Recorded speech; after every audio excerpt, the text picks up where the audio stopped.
Halo teman-teman, selamat datang di podcast kita. Kali ini kita akan membahas perekonomian yang ada di Karawang. Kita semua tahu Karawang adalah kota industri di Indonesia. Kali ini pembahasannya pasti sangat menarik. Fokus kita kali ini adalah ekonomi mikro, ekonomi makro, peran pemerintah, serta peran kita sebagai mahasiswa manajemen di UPB Karawang. Nah, benar sekali ya Pak.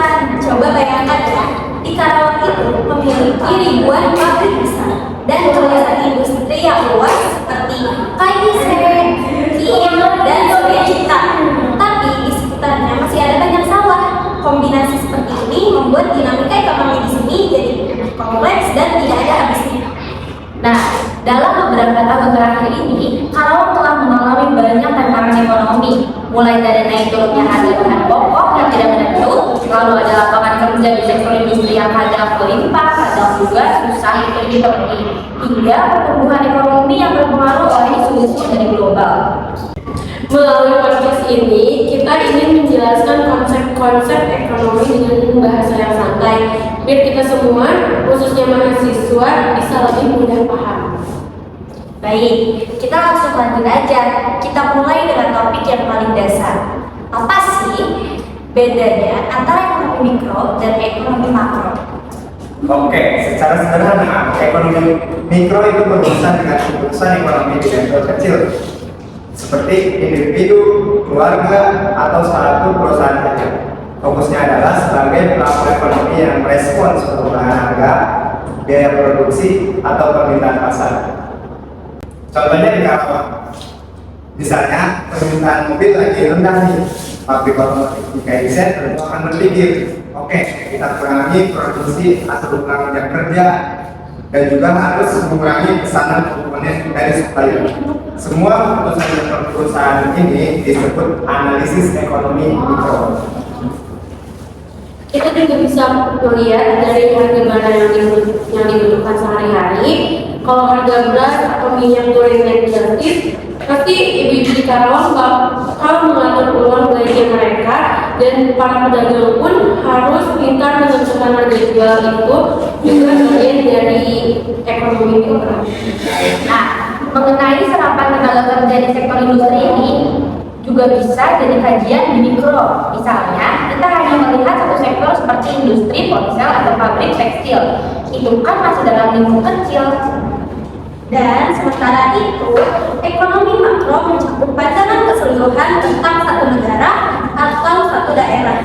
Ini sudah menyangkut hal-hal besar seperti inflasi, kenaikan harga secara umum, tingkat pengangguran di Karawang, pertumbuhan ekonomi daerah, dan stabilitas ekonomi secara keseluruhan. Di Karawang, pertumbuhan ekonomi kita sebagai besar didorong oleh sektor industri. Jika banyak perusahaan melakukan pemutusan hubungan kerja secara massal atau mengurangi jam kerja, otomatis tingkat pengangguran kita akan meningkat dan daya beli di masyarakat juga akan menurun drastis. Kesimpulannya adalah, mikro itu seperti melihat detail dari satu umur dan jauh dalam mesin ekonomi, sementara makro kita melihat keseluruhan mesinnya, termasuk bagaimana mesin tersebut dipengaruhi oleh tekanan dari ekonomi. Oke, jadi salah satu regulasi atau kebijakan makro yang sering kita dengar adalah kebijakan fiskal. Ini itu merupakan metode yang digunakan pemerintah untuk mengelola keuangan negara atau APBN, dan termasuk isu pajak lalu belanja pemerintah. Contoh konkret dari hal ini adalah ketika pemerintah memberikan dana yang banyak pada sektor perbankan atau menurunkan suku bunga. Tujuannya adalah untuk membantu perusahaan yang mengalami kesulitan keuangan agar lebih mudah memperoleh pinjaman untuk melakukan ekspansi atau membangun pabrik baru. Hal ini mendorong pertumbuhan ekonomi. Nah, selain fiskal, penetapan upah minimum kabupaten juga termasuk kebijakan makro, karena dampaknya sangat luas. Kenaikan UMK berpengaruh langsung pada pendapatan semua pekerja, biaya produksi perusahaan, dan daya beli masyarakat secara umum. Nah, Karawang kita tahu bahwa UMK-nya cukup tinggi ya. Ketika UMK meningkat, para pekerja tentu merasa senang. dan lebih sejahtera. Namun, di sisi lain, perusahaan-perusahaan besar harus memikirkan cara untuk menanggulangi biaya operasional yang meningkat. Bahkan, beberapa dari mereka terpaksa menunda perekrutan atau ekspansi usaha.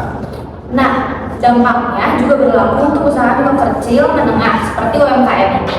Jika penghasilan pekerja meningkat, mereka akan lebih sering berbelanja menggunakan transportasi online atau menyewa tempat tinggal yang lebih baik. Akibatnya, UMKM di sekitar kawasan industri juga mengalami peningkatan dan keuntungan.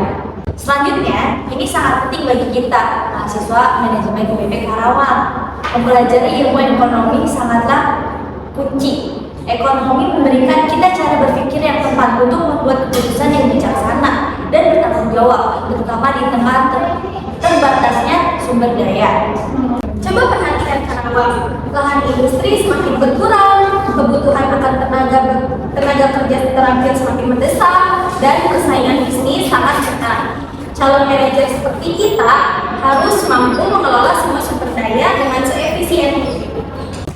Ilmu ekonomi juga mengajarkan kita tentang skala prioritas dan biaya peluang. Contohnya seperti kita, yaitu mahasiswa yang memiliki uang sangat terbatas.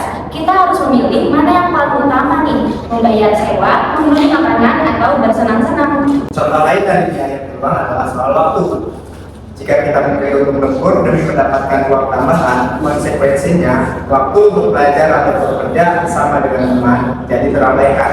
Ini menunjukkan bahwa kita mengambil satu pilihan dan mengorbankan yang lainnya.